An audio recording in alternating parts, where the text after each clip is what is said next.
La société californienne d'aérospatiale et de défense Raytheon se renforce sur la cybersécurité. Elle vient de débourser 1,9 milliard de dollars pour acquérir WebSense, spécialisé dans la sécurité des réseaux informatiques qui appartenait précédemment au fonds de capital investissement Vista Equity Partners. Ce fonds conserve toutefois 20% du capital. Raytheon paye l'équivalent de plus de 4 à 5 fois le chiffre d'affaires annuel de WebSense. Coté au Nasdaq depuis l'an 2000, WebSense emploie environ 1500 personnes aux États-Unis et à l'international, et notamment en France. Ces dispositifs permettent aux entreprises de sécuriser les informations qu'elles détiennent.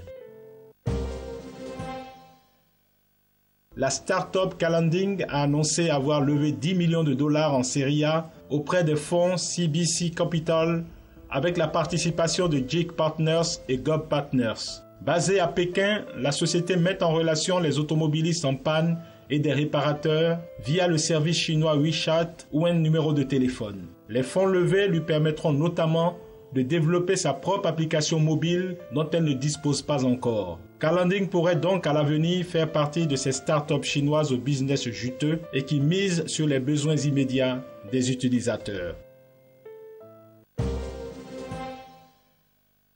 La centrale de réservation en ligne Booking.com a pris mardi 21 avril des engagements particulièrement étendus pour stimuler la concurrence en réponse aux plaintes pour abus de position dominante déposées par les hôteliers, a annoncé l'autorité de la concurrence. Ces nouvelles règles, conclues en coordination avec la Commission européenne et les autorités italiennes et suédoises, entreront en vigueur le 1er juillet 2015 pour 5 ans avec un point d'étape prévu fin 2016. Filiale de l'américain Priceline Group, Booking.com s'engage notamment à renoncer à toute obligation de parité tarifaire à l'égard des autres plateformes de réservation et des canaux directs des hôtels. Le site revoit également les obligations de parité de conditions et de parité de disponibilité des chambres.